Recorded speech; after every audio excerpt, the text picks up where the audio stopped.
Mesdames et messieurs, bonsoir et bienvenue à votre émission Paix et réconciliation consacrée aujourd'hui au rôle des hommes religieux dans la réconciliation nationale, la recherche de la paix et la cohésion sociale dans notre pays. Je reçois donc sur ce plateau deux leaders religieux, l'un musulman et l'autre chrétien.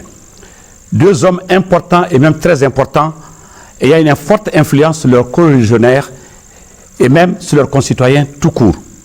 Tant leurs paroles portent et comptent beaucoup au point qu'on peut dire, aisément pour le bonheur et l'honneur des Maliens, qu'ils forment un duo presque parfait. Mahmoud Diko, bonsoir. Bonsoir. Et pour nos téléspectateurs, Mahmoud Diko donc, est un théologien de formation. Il a été, plus spécifiquement dans ce pays, imam, professeur d'arabe, directeur de la radio islamique, mais également et surtout vice-président de l'AMIPI et aujourd'hui président du Haut Conseil islamique du Mali. Monseigneur Jean Zerbo, bonsoir. Bonsoir. Je rappelle donc à nos auditeurs que Monseigneur Jean Zerbo est un théologien de formation, théologien et bibliste de formation. Il a été destiné donc à être enseignant de prêtre au Burkina Faso et au Mali avant de devenir auxiliaire de Monseigneur Luc Sangaré de 1988 à 1995. De 1995 à 1998, il fut également évêque de Mopti, puis archevêque de Bamako après le décès de Monseigneur Luc Sangaré, paix à son âme. Vous êtes également un grand théologien, vous avez été évêque, aujourd'hui archevêque. Vous êtes également dans votre fonction sociale et religieuse, responsable du dialogue interreligieux et au niveau de la conférence épiscopale du Mali, responsable de la commission justice et paix. Tous deux, vous avez en partage une valeur essentielle, c'est que vous êtes membre de l'Union sacrée des religieux et membre de la société civile du Mali. Alors, Monseigneur Jean Zerbo, Alhaji Mahmoud Diko, merci et bienvenue. À vous, les spectateurs également, je souhaite donc la bienvenue à cette émission, consacrée donc aujourd'hui au rôle des hommes religieux dans la paix, la recherche de la paix et la réconciliation de notre pays. Je vais rappeler pour l'histoire que votre perspicacité, votre hauteur de vue, votre esprit de discernement et surtout votre respect réciproque au nom des religions respectives que vous animez, nous ont valu à nous, Maliens, dans la gestion de la crise, de ramener donc cette crise au niveau de sa plus simple expression, à savoir des djihadistes, des islamistes, des terroristes alliés au nom d'un islam qu'on ne connaît pas et à inviter ainsi aux Maliens, grâce à votre perspective, je rappelle, et a permis donc aux Maliens de ne pas tomber dans le piège de la guerre civile et de la guerre de religion. C'est à votre honneur. Mahmoud Diko et Monseigneur Jean Zerbo, donc, toutes nos excuses pour cette émission où nous attendions également un de nos confrères, un de nos concitoyens, responsables religieux, l'Église protestante, qui peut-être va nous reprendre ce débat, sinon on le prendra donc dans d'autres débats à venir. Premier élément donc, c'est que vous êtes des citoyens de ce pays, vous êtes au parfait de ce qui se passe, vous avez été au cœur du combat, comme toujours, mais hier, vous avez reçu dans le cadre de cette réconciliation nationale, l'actualité oblige, la visite du Premier ministre dans vos églises et dans vos mosquées, et nous allons vous permettre donc de voir en image ce reportage-là et attendre vos réactions là-dessus. Le Premier ministre Modibo Keïta, en initiant cette visite aux autorités religieuses du Mali, veut s'abreuver de leur sagesse pour mieux conduire les affaires. Pour parler du Mali, pour prêcher la paix. Et c'est au nom de la paix que je fais ces déplacements. Pour que les prières nous aident à nous débarrasser des démons. Pour que nous puissions ouvrir maintenant la main, tendre la main et opposer la synergie à l'antagonisme, puisque nous ne pourrons rien tirer de la violence. Au Haut Conseil islamique, l'assurance a été donnée au chef du gouvernement.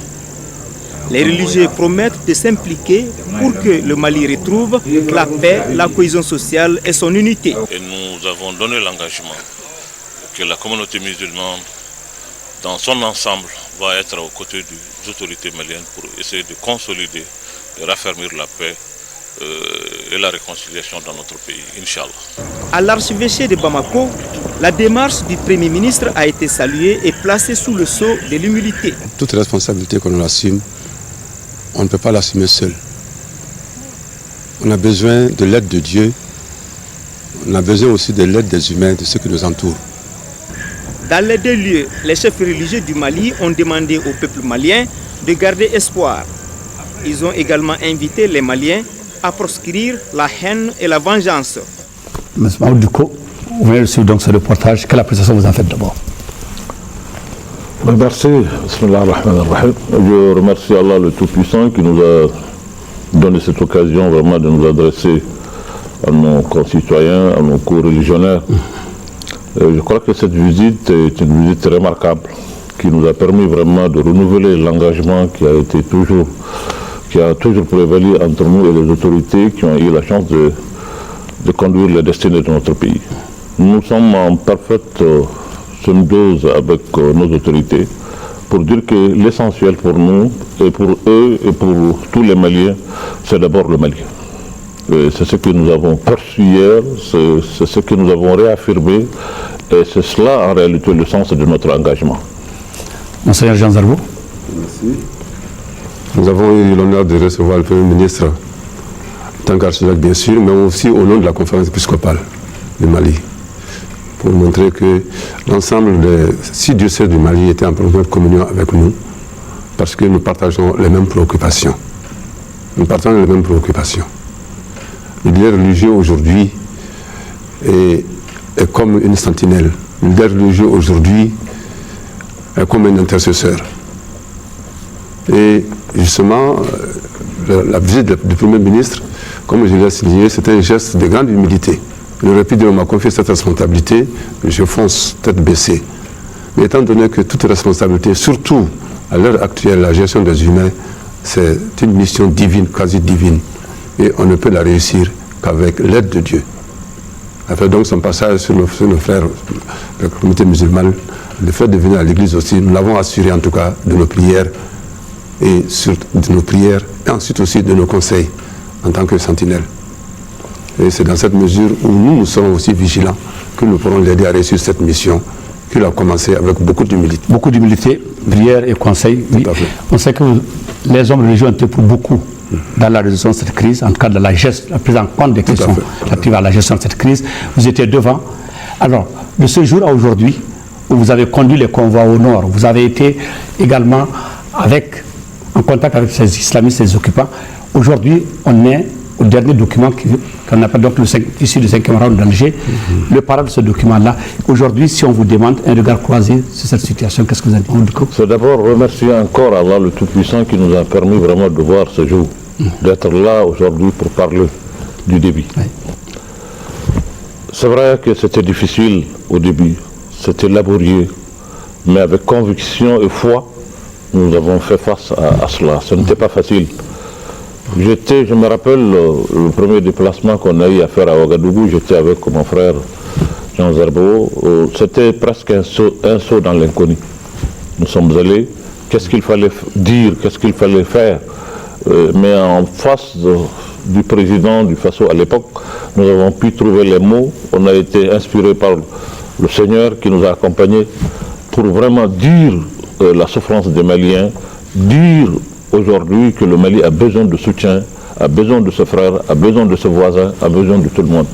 C'est le même message en réalité qu'on a apporté. Quand le pays a été occupé, je veux dire, c'est vrai que ça a été un coup tellement dur que ça a sonné tout le monde. Il fallait qu'on résiste, qu'on se mette ensemble. C'est pour cela que nous avons collecté des fonds, ici et là, dans les mosquées, dans les églises, au marché, ailleurs, mettre ça ensemble pour prouver qu'en réalité, on ne peut pas nous couper, nous.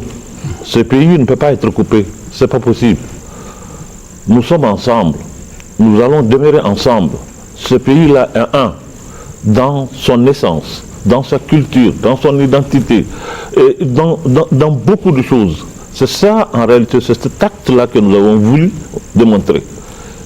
Aller vers les djihadistes aussi, à l'époque, vers les occupants, pour leur parler, leur dire en réalité qu'ils ont un projet. C'était pas évident aussi. Oui, bien sûr. C'était difficile, mais il fallait le faire. Mais je me rappelle encore que c'était, vous me permettez de le dire. Oui, allez-y. C'est dans la maison demeure de Ali Badi Maïga que j'ai rencontré le responsable de Mojaou avec le comité de crise de Gao et le Haut Conseil islamique régional de Gao. Et tous deux, je les salue pour tous les efforts qu'ils ont eu à accomplir et à faire pour vraiment assister et accompagner nos frères. À Gao, je suis allé visiter l'hôpital, j'ai eu les larmes aux yeux. je vis un pays dans une situation de détresse qui fait mal. Mais il faut résister. Les larmes, je les ai eues, mais je scié les larmes. Je n'ai pas voulu que les autres sachent que je suis en train de pleurer. Parce qu'ici, il faut résister. Il faut être là, il faut être dur. Et je leur ai dit que vous avez un projet qui n'ira nulle part. C'est un suicide. C'est une aventure sans issue. Ça ne nous apporte rien. Ça n'apporte rien ni à l'islam, ni à vous, ni au Mali. Aujourd'hui, il faut revenir à la raison. Il faut nous donner le temps de faire notre pays parce que ce que ces populations sont en train de vivre là, ici, c'est un péché. Les responsables qui ont amené le pays dans cette situation ont commis un péché. Et vous avez été à Kidal, c'est le même message que ça a apporté à Yad? C'est le même message qui a été apporté à tout le monde. Nous avons voulu dire à tout le monde qu'en réalité, cette aventure-là n'ira pas. On ne peut pas venir avec le fusil pour faire ça le Malien à être ce qu'ils ne sont pas. Non, la religion n'est pas la contrainte. Non, c'est une adhésion libre. Voilà. Et donc, le fusil, ça ne marche pas. Nous leur avons dit que ça ne marche pas et ça ne marchera pas. Au contraire, ça va nous amener énormément de problèmes. Et ces problèmes-là, par la grâce de Dieu, les Maliens l'ont vécu, mais avec dignité, qui a été saluée par le monde entier. Monseigneur Jean Zerbo. Merci. Je crois que l'implication des leaders religieux dans ce phénomène, comme l'a dit mon frère, dès le départ, nous nous sommes retrouvés. Et la première porte, c'était la porte de la prière. Parce que nous nous sommes dit, cette affaire, ça nous dépasse. Ça nous dépasse. C'est du jamais vu. Ce qu'on entendait ailleurs, c'est chez nous, c'est à notre porte aujourd'hui, avec une telle violence. Alors nous nous sommes dit, c'était un grand rassemblement, on a fait un grand rassemblement de prière au stade Monbo, qui nous rappelle bien, où nous nous sommes retrouvés, où les gens sont venus massivement pour implorer le Seigneur afin qu'il nous permette d'en sortir. Et je pense que ce point de départ a eu une incidence sur l'ensemble de toutes nos démarches, parce qu'on sentait que la grâce de Dieu illuminait les différentes décisions, les différentes rencontres, que ce soit à Ouaga ou ailleurs, cette grâce de Dieu était là. Et moi, je voudrais encore ici remercier l'ensemble du peuple malien, à tous les niveaux, qui a vécu ce drame dans la prière. Je vais donner un témoignage. J'étais parti justement à un enterrement. Alors, il y a une vieille qui m'a dit, ah, vous savez, mon fils, moi, à partir de 4 h du matin, je ne dors plus. Je me lève, j'ai pris mon chapelet pour que le pays soit sauvé. Combien de vieilles personnes, d'Abou Yesu Nootouye, ont porté ces drames dans la prière. Alors pour dire que ça c'est une bonne voie que nous avons voulu emprunter. Et cette concertation nous a amené aussi, en plus de la prière, justement à approcher les gens pour les parler de notre cœur, leur donner des conseils. Il a insisté là-dessus. L'humanitaire est là. Combien de personnes viennent chez nous, chez lui comme chez nous, pour nous dire voilà la situation que je vis.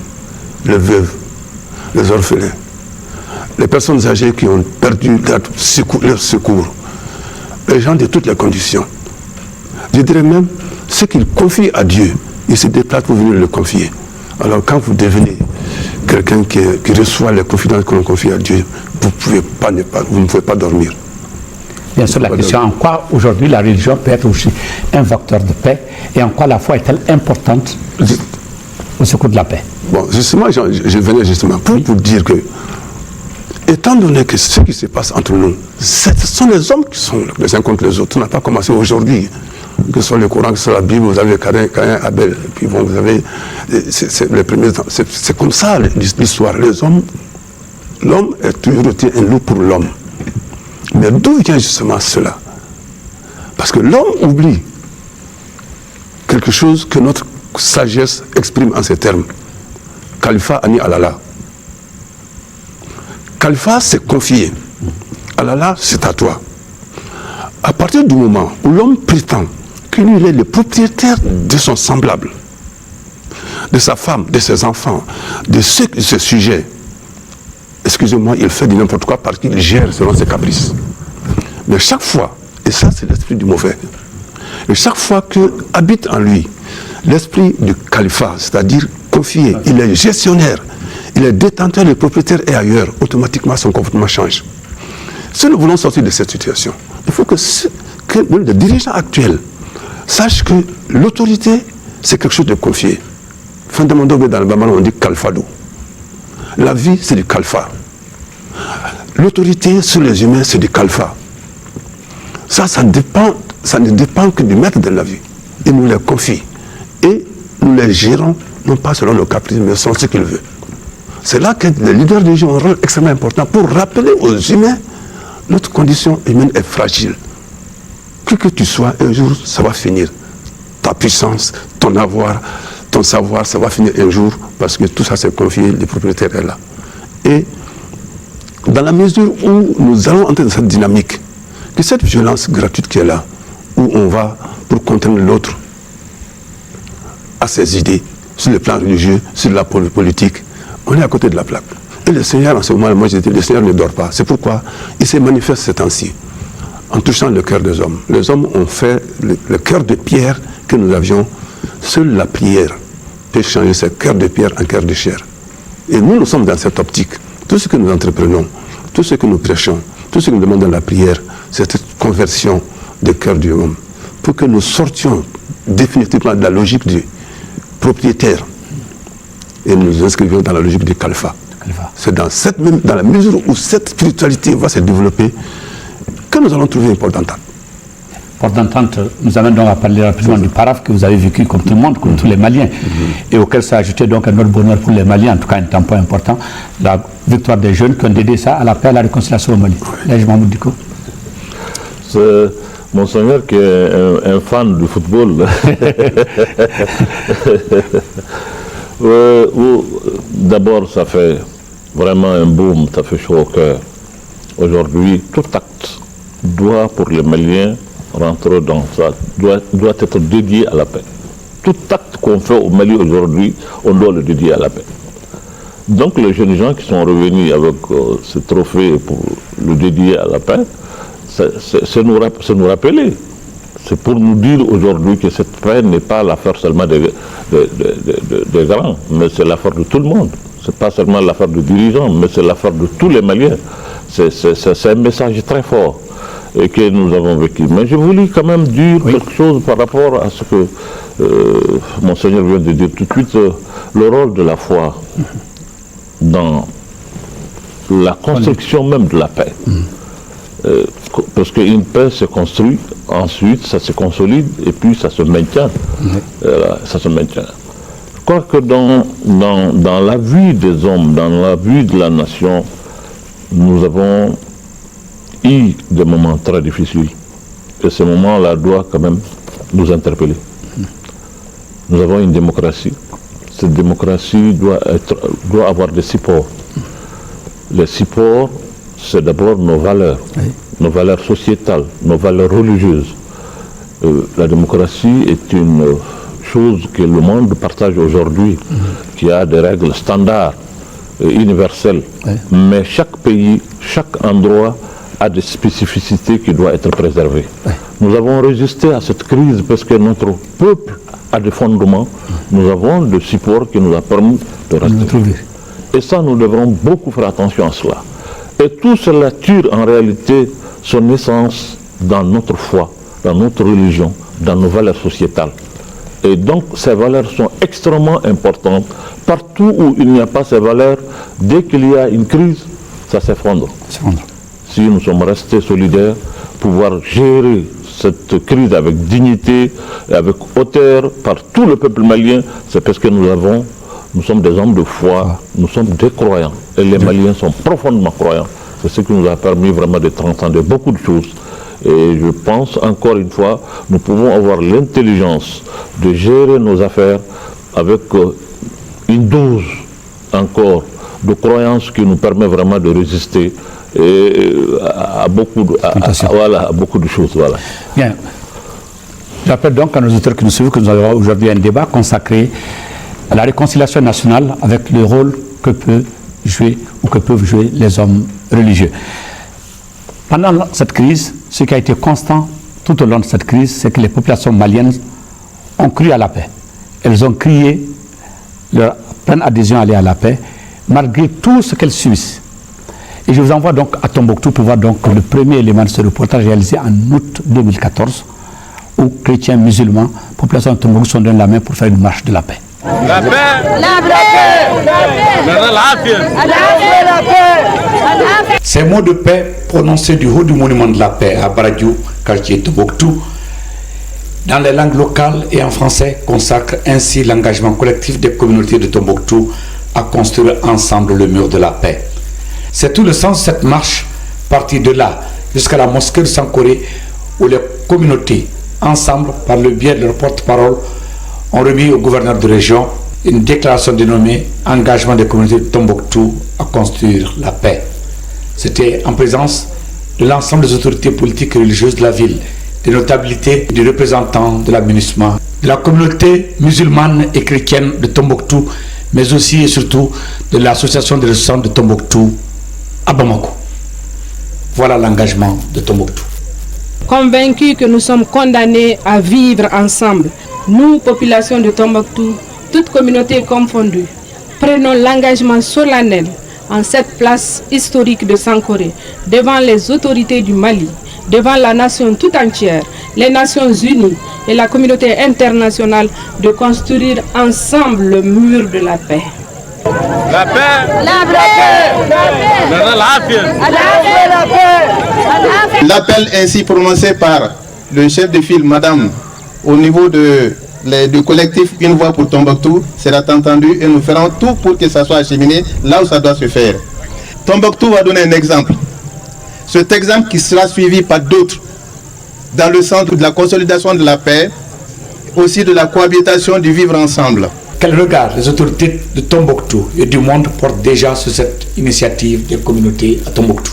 Qu'aujourd'hui, à travers cet engagement qui a été lu par Madame la Présidente, cet engagement qui personnellement me fait chaud au cœur, et je suis sûre que ça sera, Tombouctou va continuer dans la voie de la paix. Ce qu'on a vu, c'est du jamais vu. Nous avions vu toutes les communautés se donner la main, oublier ce qui s'est passé et repartir sur de nouvelles bases. Les uns les autres se sont pardonnés, les uns les autres ont promis d'oublier ce qui s'est passé et repartir sur des bases nouvelles. Donc je crois que c'est déjà un pas très important pour la réconciliation des cœurs et des esprits. Tombouctou, c'est la ville de la tolérance. Et je peux vous dire que quand les événements sont arrivés, ce sont même des frères musulmans qui ont aidé les chrétiens à prendre le chemin de départ vers le sud. Et nous avons été beaucoup touchés par pas mal de musulmans. Et même quand on est revenu, il y a pas mal de musulmans qui ont dit « Ah, pasteur, nous avons senti l'absence de l'église ».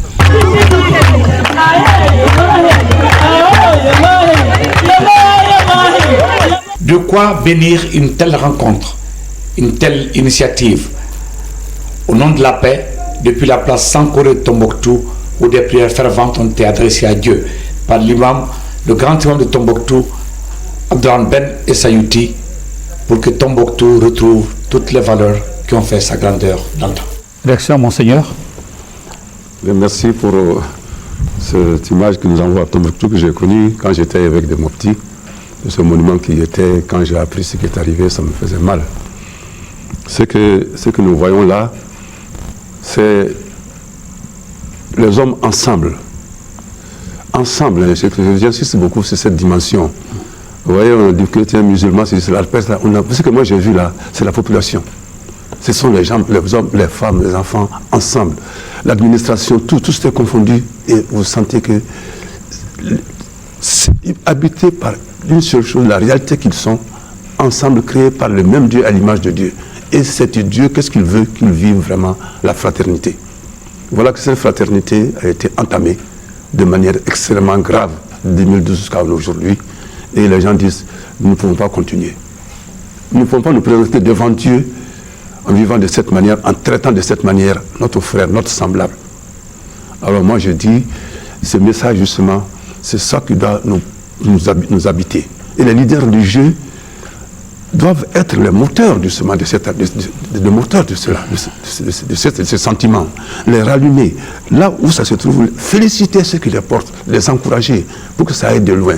Parce que je me dis, quand il y a un conflit, vous savez, Dieu se sert parfois du moyen parfois le plus faible pour nous en tirer. Personne n'a le monopole de la vérité, de l'action concrète qu'il faut poser. Il nous faut être attentifs les uns aux autres. Et toute initiative qui va dans ce sens-là, nous aider. Et nous, moi, je dis vraiment, ce qui est donné là, ça montre encore une fois que l'aspiration la plus profonde de chacun d'entre nous, c'est la paix. La preuve, quand on se lève, as-tu dormi en paix? Quand tu as voyagé, est-ce que le voyage s'est bien passé? La paix, je crois, c'est le mot le plus courant. Mais c'est tellement courant qu'on ne finissons par offenser par nos comportements. Ce qui nous est arrivé doit nous amener encore une fois à réapprécier la valeur fondamentale de ces mots que nous sommes tous les jours et à réajuster nos comportements par rapport à cela. Non pas à cause de l'ampleur de ce qui s'est passé au Nord, c'est le quotidien. J'augure que ceux qui sont vécus ensemble là, ça doit changer les relations dans le voisinage, dans la famille, les relations entre le père et le fils, les relations entre les enfants, les relations entre les époux, les relations entre les voisins. Et c'est là justement jusqu'à l'échelle la plus élevée au niveau national.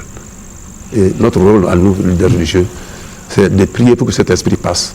C'est aussi de prêcher pour que cela devienne, de s'aimer cette bonne parole dans le cœur des humains. Bien, c'est bien la bonne parole dans le cœur des humains. Là, Mahmoud Dicko, vous avez suivi ce reportage qui est en temps d'actualité au même moment où les Maliens viennent de sortir un document de paraphe qui met au moins fin aux hostilités et à la voie de la paix. Ce que j'ai vu venant de Tombouctou et des Tombouctiens n'est pas étonnant. C'est un symbole très fort, parce que la ville de Tombouctou signifie vraiment la paix.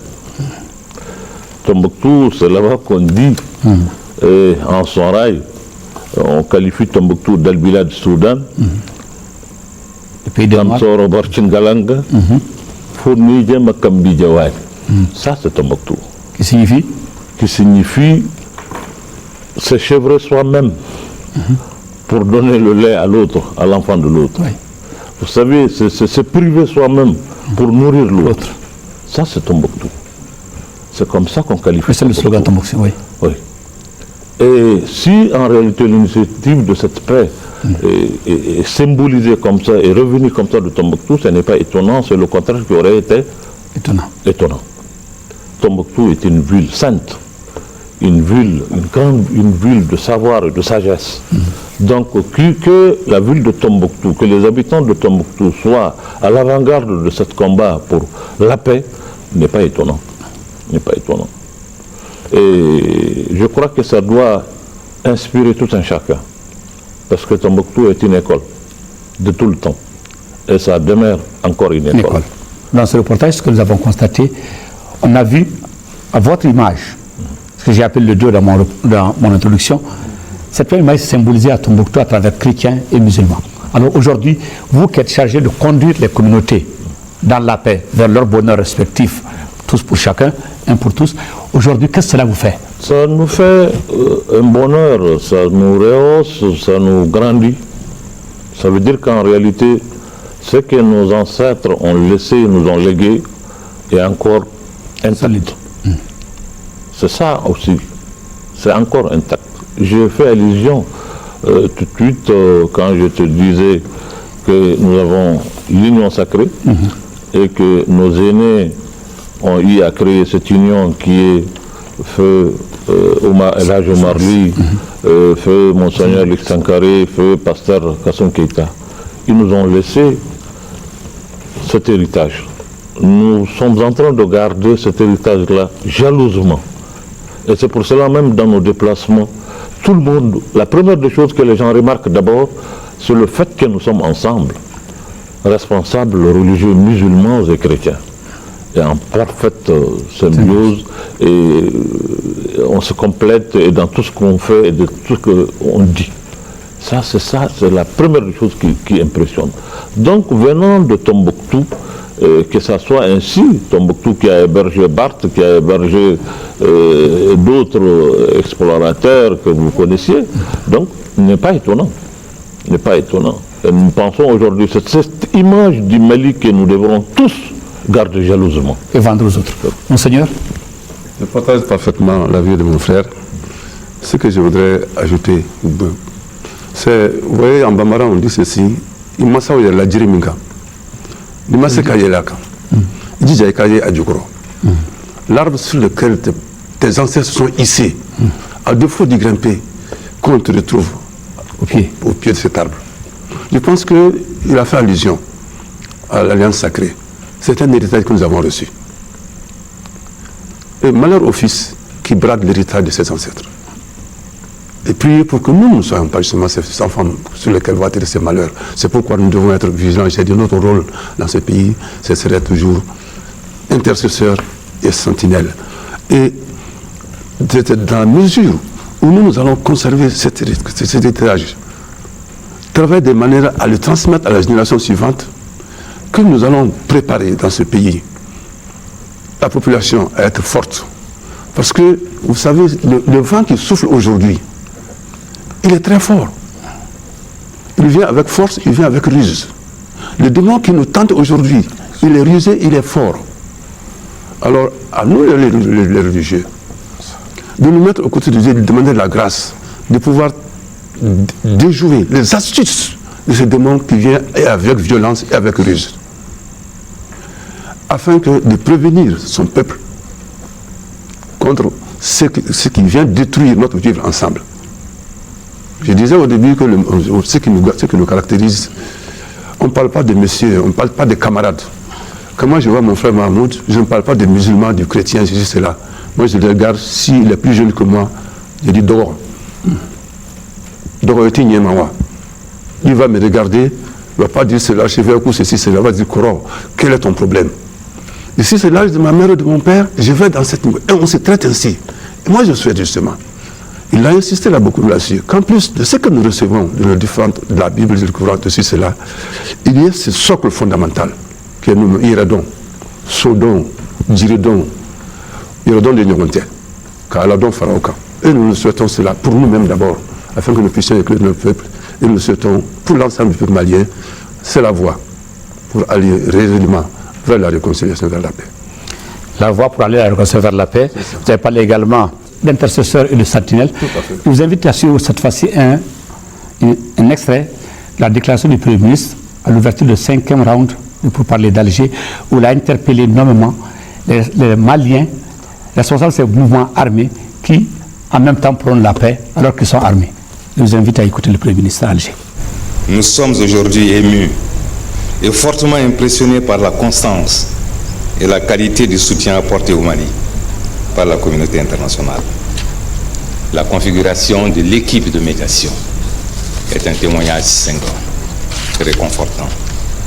Cette configuration, cet immense réseau de sympathie, de soutien multiforme, impose aujourd'hui aux parties maliennes, celles qui sont en négociation, c'est-à-dire les mouvements armés de la coordination, les mouvements armés de la plateforme, le gouvernement du Mali, de se révéler dignes de la solidarité internationale.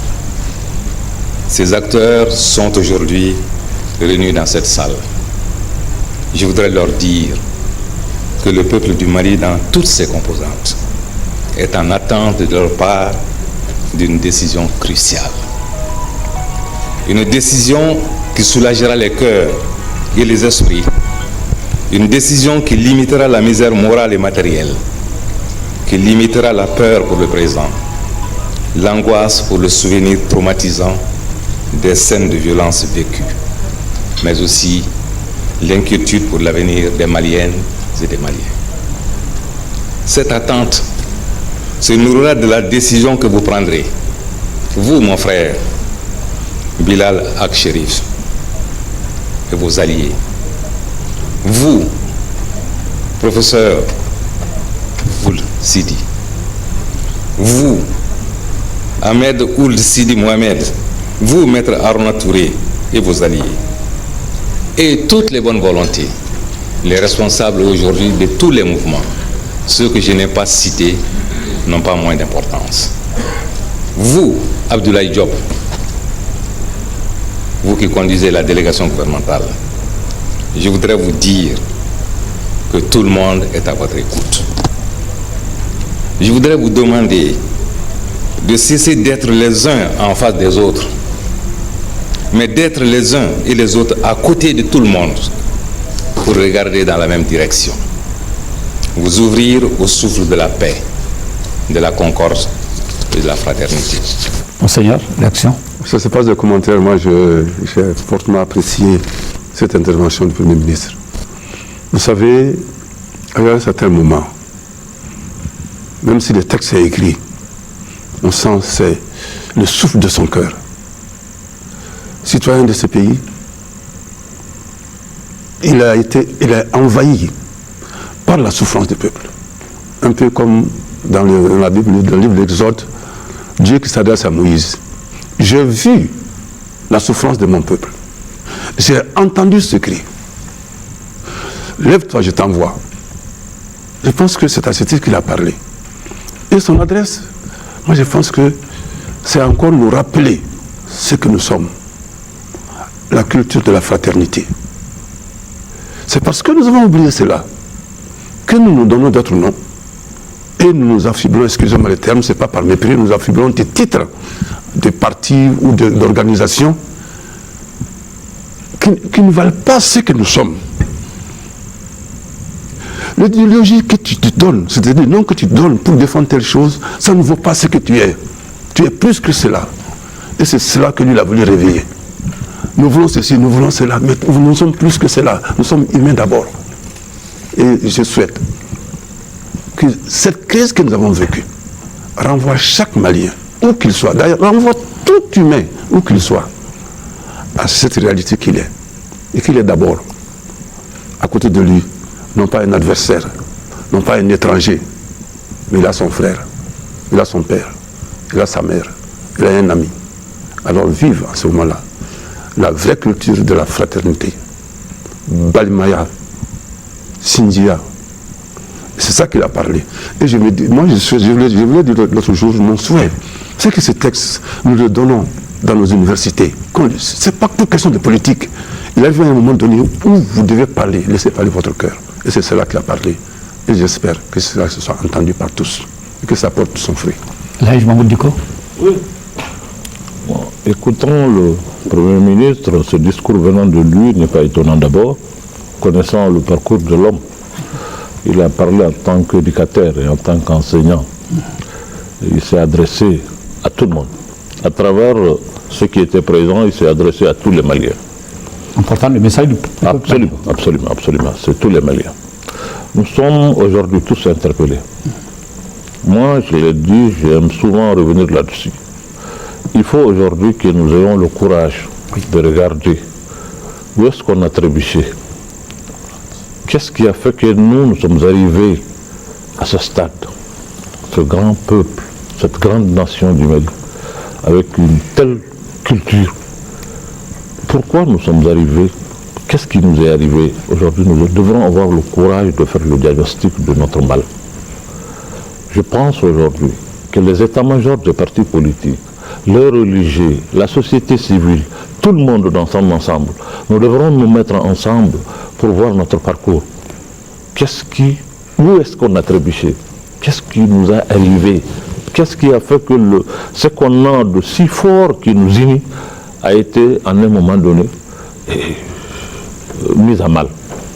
Ça, aujourd'hui, nous devrons avoir le courage de le faire. Est-ce que tous les Maliens ont conscience de ce qui nous est arrivé? Ils ont tous conscience d'ailleurs, est-ce qu'ils n'ont pas vite conclu d'ailleurs qu'on est sorti de la crise?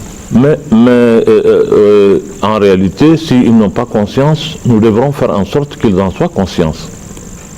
Aujourd'hui, c'est le rôle de tous les leaders. C'est le rôle du leader religieux, c'est le rôle du leader politique, c'est le rôle de vous, les communicateurs.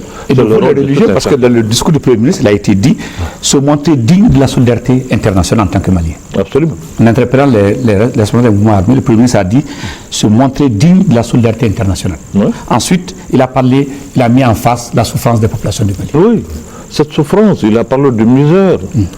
Misère morale. Oui. Ça, vous savez, c'est fort. Quand on parle de misère morale, ça veut dire que c'est un peuple qui a été atteint moralement. Et nous devrons savoir pourquoi ce peuple qui a une grande culture comme le Mali, qui est un peuple de croyants, est atteint moralement jusqu'à tomber si bas. Nous devrons se poser cette question. On ne peut pas avoir vraiment peur de diagnostiquer et de chercher le mal. Ça, nous devrons le faire.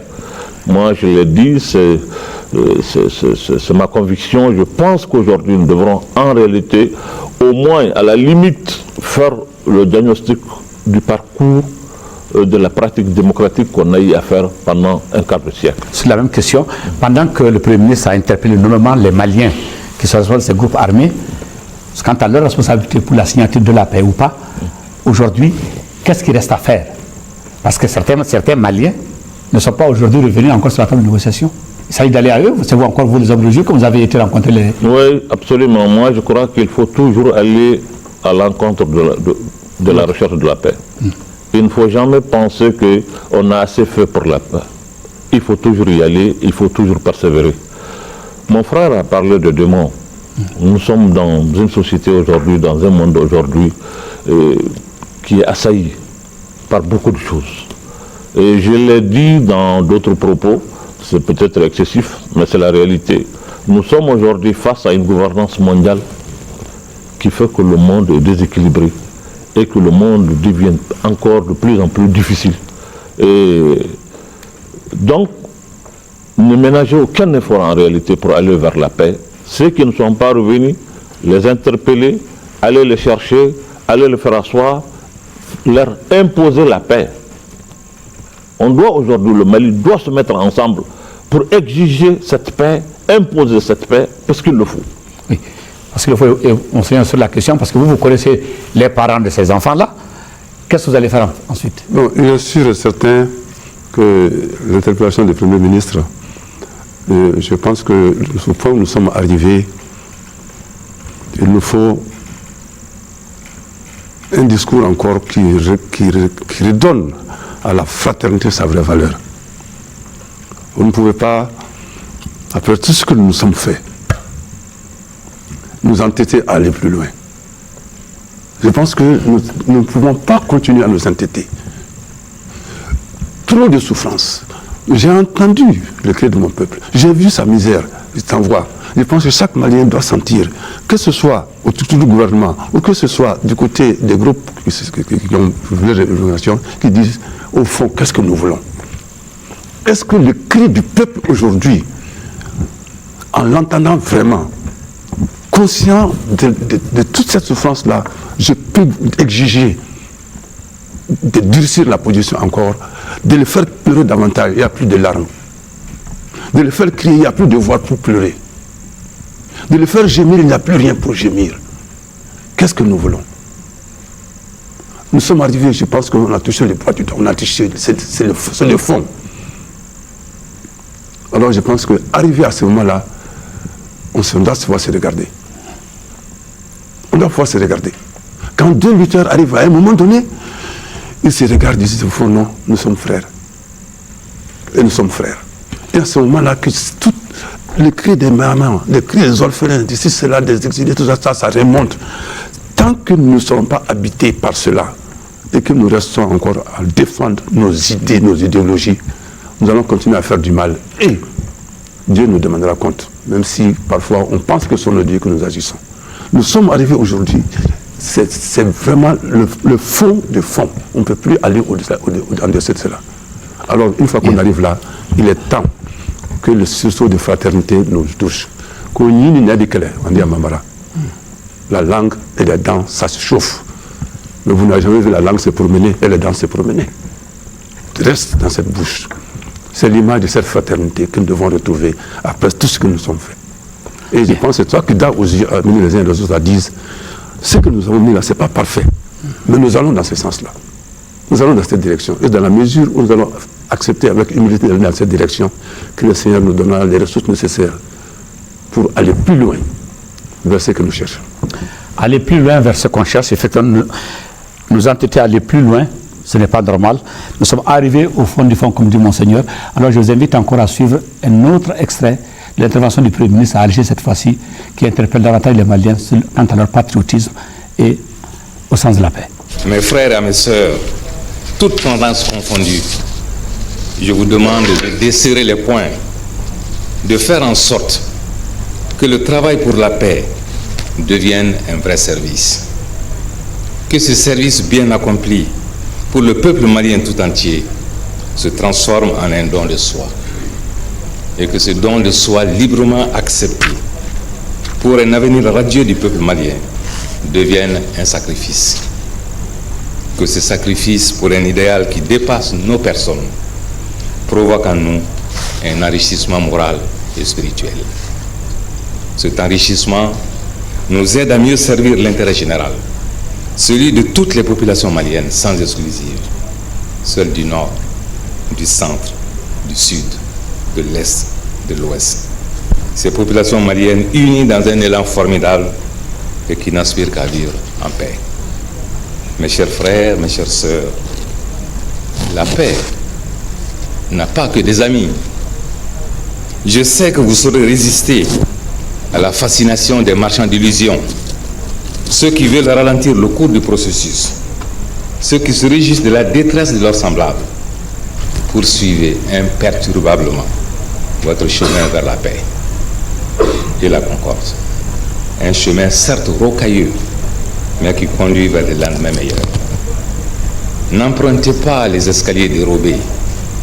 La sincérité, la vérité de votre comportement vous aidera à refuser de porter le deuil de l'avenir. Porter le deuil de l'avenir. Là, Mahmoud Diko, entre prêche et serment, quelle impression vous en faites? Non, c'est vrai,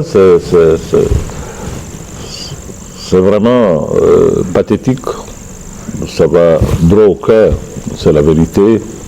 Je pense que cette vérité est non seulement valable pour ceux qui sont là-bas et pour nous-mêmes. Je pense que la paix, comme il l'a dit, n'a pas que des amis. La paix a beaucoup d'ennemis. Beaucoup d'ennemis. Et non, même notre comportement quotidien peut être l'ennemi de notre paix. Vous savez, quand vous ne luttez pas contre l'injustice, contre la corruption, contre la malgouvernance, contre tous ces maux qui fragilisent un pays, vous êtes vous-même ennemi de la paix. Donc, pour construire la paix, il faut revoir tout le système et nous réarmer moralement pour vraiment faire face à cette situation. Parce que l'ennemi de la paix n'est pas seulement le porteur de fusil, c'est même notre comportement quotidien peut être facteur de déstabilisation de la paix. Oui. Donc c'est pour cela, pour être ami de la paix, constructeur de la paix, c'est beaucoup de facteurs qui doivent se mettre ensemble. Aujourd'hui, vous avez dit, tout le monde a dit, on le sait, c'est l'actualité, et il y a des papiers qu'on doit signer ou, je ne sais pas, paraffer. C'est une bonne chose. Mais je l'ai dit lors de la présentation de vœux, à l'endroit, à l'intention du chef de l'État, je dis ce n'est pas autant l'accord qui me préoccupe, mais c'est l'après-accord. Et comment est-ce qu'on va utiliser cette paix? Comment est-ce qu'on va la consolider? Comment est-ce qu'on va la construire? Parce que nous avons posé des actes qui ont fait que cette paix-là a été mise en mal. Ça, nous avons aussi une responsabilité dans ça, de par les actions qu'on a eu à poser dans notre pays, qui sont la malgouvernance de notre pays. Ça a permis à tout venant de venir s'installer chez nous, d'en faire de notre pays certaines parties des zones de non-droit. Nous devrons reconnaître vraiment cette responsabilité et prendre conscience de tout cela. Et c'est tout cela ensemble, en réalité, qui va faire la paix. Monseigneur? Je partage parfaitement ce que dit mon frère. Le cheminement vers la paix passe par une exigence de vérité. Absolument. Nous parlons de réconciliation, c'est là. La réconciliation ne peut se passer que dans la vérité. C'est pourquoi je dis que la vérité, c'est l'aiguille de la paix. Ça fait mal. Vous savez, bon, nos aînés peuvent témoigner, mais depuis 60, qu'est-ce que nous ne sommes pas fait dans ce pays? C'est une réalité. Certains ont assumé, d'autres n'ont pas assumé. Et ce sont les rancœurs encore qui continuent, ces relents qui continuent. Tu vas entrer dans ces groupes-là, ils vont dire, voilà, on a fait ceci à nos aînés, voilà un peu, on vient avec des rancœurs. Donc Rabella, au nord comme au sud. Et comme il a dit, à l'époque, la gouvernance aussi a eu des dérapages. Ça, c'était la manière de gérer au niveau universel. C'était la force. Tu marches ou tu crèves, excusez-moi le terme. Bon, maintenant, on est en train d'aller maintenant dans un autre courant, c'est le courant de démocratie. On parle de dialogue, beaucoup de cela. Il nous faut accepter aussi, c'est-à-dire de humer à cela aussi. C'est cela qui va nous pertir. Mais cela ne va pas sans la vérité. Que ce qui est fait, on le reconnaisse.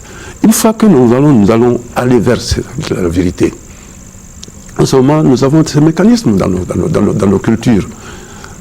Quand on t'amène dans le chef du village, bon, tu as tort, voilà, on te dit, voilà, si tu as tort, quand tu fais l'infraction, voilà ce que tu mérites. Mais après, on peut dire, bon, étant donné que ceci, cela, on peut arriver. Mais il faut que nous nous soumettions tous, à tous les niveaux, à cette vérité. Et c'est dans la mesure où nous allons accepter cette vérité que nous allons accéder à ce qu'on appelle la justice. Et l'amour et le pardon. Maintenant, ce discours, il faut pour tout le monde. Pour tout le monde. Parce que moi, je me dis, comme la situation dans laquelle nous sommes là, nous avons tous une part de responsabilité. Nous, les leaders religieux, nous avons notre part de responsabilité. Chaque fois, je le dis, mon rôle, c'est d'être sentinelle. Est-ce que j'ai été un sentinelle assez vigilant? Qu'est-ce que j'ai vu comme fumée venant sur mon pays et que j'ai mal apprécié au point que c'est devenu maintenant un incendie?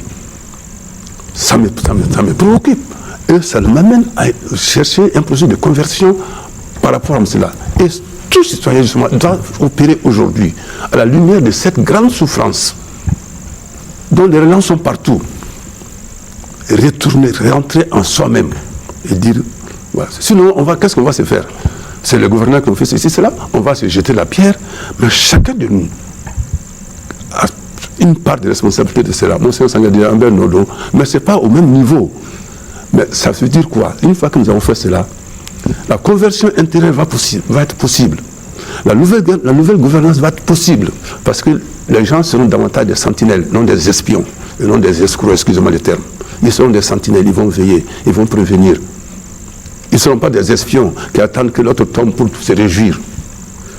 Ils ne seront pas autre chose aussi, mais ils seront cela. Et moi, je pense, dans la mesure où nous avons développé ce réflexe, le pas nouveau que nous devons franchir pour bâtir le Mali nouveau va se faire. Je voulais terminer par quelque chose. Ce qui me préoccupe aujourd'hui, c'est vrai, il a paraphé cela. Dans 20 ans, dans 25 ans, que sera ce pays? Nous, le bon Dieu va nous éliminer, il va nous appeler de l'autre côté, il va nous affecter de l'autre côté. Mais ce que je crains, il ne faut pas que je laisse la chenille derrière moi. Il faut que je ne laisse pas la chenille. Et que chaque citoyen aujourd'hui doit se dire, la génération montante, qu'est-ce que je dois faire aujourd'hui pour que demain, la situation ne s'empire pas? Qu'est-ce que je dois faire pour que cet orphelin dont le père est resté au front ne vienne pas nous dire qu'on l'a menti?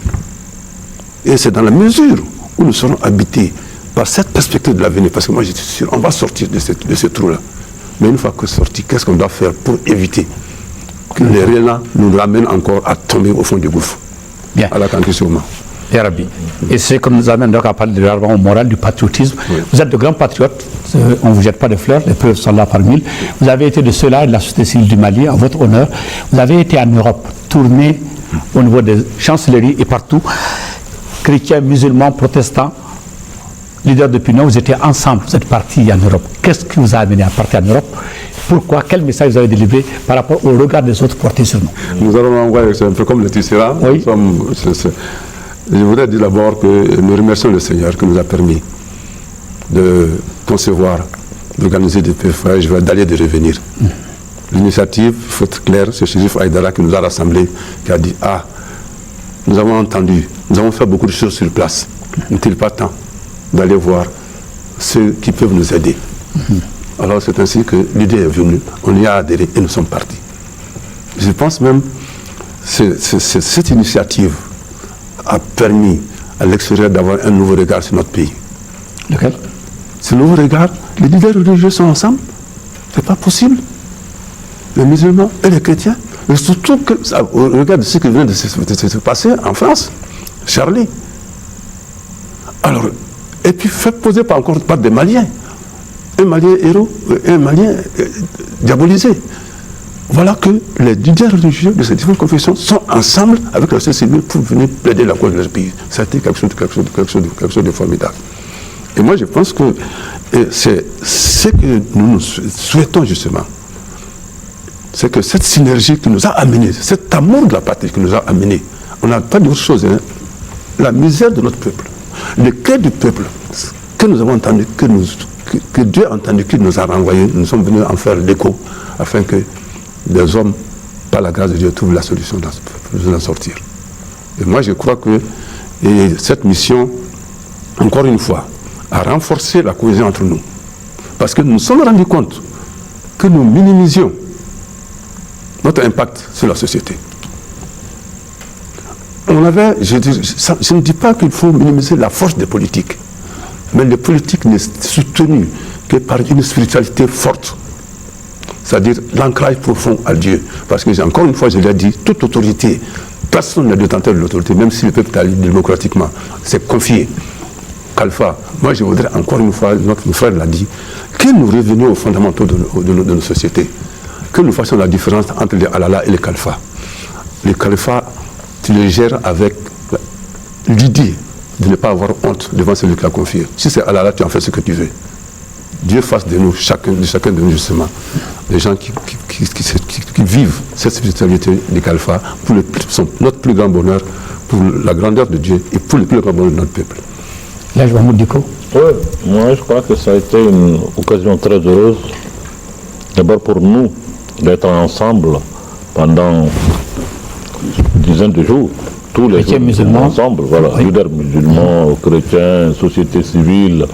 Et tous les jours, on est ensemble, on prend les repas ensemble, on échange sur la vie de notre pays. Ça nous a vraiment permis d'avoir un autre regard sur nous-mêmes et sur notre pays. Et ensuite, nos interlocuteurs qu'on a eu en face, on leur a tenu le langage qu'un ami doit tenir à son ami, le langage de la vérité. Leur dire ce que nous pensons, ce que la société malienne pense de nos relations. Selon nous, qui n'est pas le diplomate, politique, non, c'est ce qu'on leur a dit. Aujourd'hui, le peuple malien souffre. Nous ne comprenons pas le fait d'entretenir cette crise. Ça peut nous amener très loin. On leur a donné les exemples de pays dans lesquels on a créé et entretenu le pourrissement de la situation. Et aujourd'hui, c'est devenu une situation monstrueuse que personne ne peut contrôler. Il faut beaucoup faire attention. Et c'est ce cri, ce langage de vérité que nous avons tenu à nos interlocuteurs. Et nous pensons qu'on a été compris par eux. On se réjouit aussi de l'accueil qui nous a été fait dans ces différents pays. C'est-à-dire que, encore une fois, le Mali est respecté. Ça, nous l'avons vu par ces différents pays que nous avons eu à visiter. Bien. Une dernière question avant pour le tour de table. Est-ce qu'on peut savoir aujourd'hui s'il y a un message spécifique, vous, en tant que vous qui avez vécu tout ça, depuis les temps chauds jusqu'à aujourd'hui, on est en train de sortir de la tête de l'eau, quel message spécifique en tant que religieux, en tant que concitoyen, vous avez à dire en l'endroit des Maliens?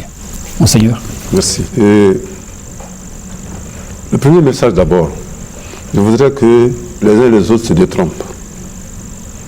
Que ceux du Nord ne pensent pas que les leaders religieux sont ligués contre eux pour aller les vendre. Je reviens encore une fois sur cette culture de la fraternité, cette culture de la famille. Une fois que la famille est en péril, tout homme censé doit se mettre debout pour que cette famille vraiment ne pas. Et alors, moi, en tout cas, ce que je reviens de retenir, que ce soit les leaders du Nord, de ce mouvement-là, ceux du Sud, partout, que chacun sente que nous, les religieux, en matière d'homme et cadeau du d'homme. La souffrance, elle est humaine.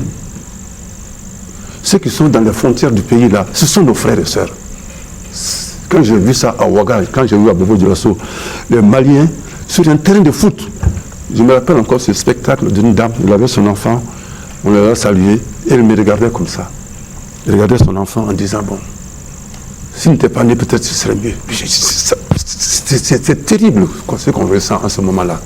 Alors tu ne peux pas ressentir ça. Et rencontrer les gens qui gèrent des systèmes qui, au lieu de mettre fin à ça, ne font qu'empirer. Alors pour moi, anti-Mogossima, anti-Mogossima, ce que nous voulons simplement, que nous disions, nous sommes des frères. Je disais encore que dans la famille, nous ne vivons que la dent et la langue, ça chauffe, mais ça reste. Alors que ce qui est arrivé, que nous l'assumions, mais que cette volonté d'être ensemble le domine, c'est cet appel que je lui donne. Et en ce moment-là, je disais aussi, aujourd'hui, au nord comme au sud, que cette souffrance du peuple, nous devons être solidaires de cela et savoir raison garder dans nos manières de nous comporter, de nous réjouir. Nous ne pouvons pas nous réjouir alors que d'autres sont dans la souffrance. Comment partager? C'est le temps de carême pour les chrétiens aujourd'hui. Je vais insister là-dessus. Je dis ce que Dieu demande, c'est avoir pitié des veuves, des orphelins, des étrangers, des sans-logis. C'est ça que Dieu demande. Parce que à travers eux, quand on les secourt, c'est lui-même que l'on secourt. Mais quand on détourne d'eux, c'est de lui-même qu'on se détourne. Que cela soit ressenti et que ça, à cause de cela, nous allons vraiment vers ce que nous avons demandé au cours de notre tournée, que ces rencontres d'Alger soient vraiment à dernière et qu'on se retrouve à Bamako ou quelque chose au Mali pour recoudre cette fraternité que nous avons déchirée par nos fautes. L'Elhadj Mahmoud Dicko. Voilà encore les mêmes prières et les mêmes souhaits pour le Mali. Pour qu'en réalité, ce qui s'est passé et ce que nous sommes en train de vivre aujourd'hui puisse être pour nous une leçon. Pour qu'aujourd'hui, le Malien se mette ensemble, tous ensemble, avoir un réarmement moral et nous être debout, dignes, pour faire face à l'avenir. C'est cela l'essentiel. Vous savez, nous avons partagé beaucoup de choses, moi et mon Seigneur. Je me rappelle la nuit du coup d'État, jusqu'à minuit, on s'appelait pour savoir qu'est-ce qu'on doit faire demain. Et le lendemain matin, c'était le coup d'État. On s'appelait jusqu'à minuit pour savoir qu'est-ce qu'on doit faire demain. Quel message il faut avoir à l'endroit du peuple. Comment est-ce qu'il faut, qu'est-ce qu'il faut dire aux gens. On se posait des questions au téléphone la nuit. Ça veut dire à quel point on partage ce souci aujourd'hui que le Malien se mette ensemble. La crise, elle n'est pas derrière nous, mais elle est avec nous. On doit jamais se leurrer pour dire que bon, la crise elle est finie. Non, tant que les Maliens restent dans cette misère, la crise n'est pas finie. Tant qu'aujourd'hui il y a tant de Maliens qui ont besoin de soins de santé, ils ne l'ont pas. Tant qu'il y a des millions de Maliens, des enfants qui doivent aller à l'école, ils ne l'ont pas. Des Maliens sont là qui ne mangent pas à leur faim. Et je crois que la crise n'est pas finie. Tout à fait. La crise n'est pas finie. Et pour qu'elle finisse, cette crise, il faut qu'on se mette ensemble. Il faut nécessairement que le Malien se mette ensemble. Nous mettre ensemble, ça veut dire construire la paix. Et c'est cette paix qui est l'avenir. C'est cette paix qui est l'avenir. Mesdames et messieurs, je vous remercie d'avoir suivi ce débat avec l'espoir que ce débat vous aura apporté beaucoup d'informations. Je remercie d'abord mon frère, Monseigneur Jean Zerbo, archevêque de Bamako. Monseigneur, merci d'être venu à ce débat au nom de l'ORTM. L'Elhadj Mahmoud Dicko, président du Haut Conseil islamique, merci.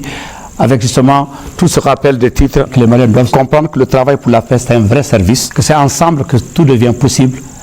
Chaque fois que nous avons été unis, a dit le président Alpha Oumar Konaré, nous avons triomphé. Chaque fois que nous avons été divisés, nous avions souffert, nous avions peiné. C'était à Sikasso, c'était à Tondibi. Aujourd'hui, regardons ensemble pour construire la paix pour notre pays, pour notre bonheur personnel et pour le bonheur collectif de tous les Maliens. Ensemble, tout devient possible. Merci à tous et à toutes d'avoir suivi ce débat et à la prochaine.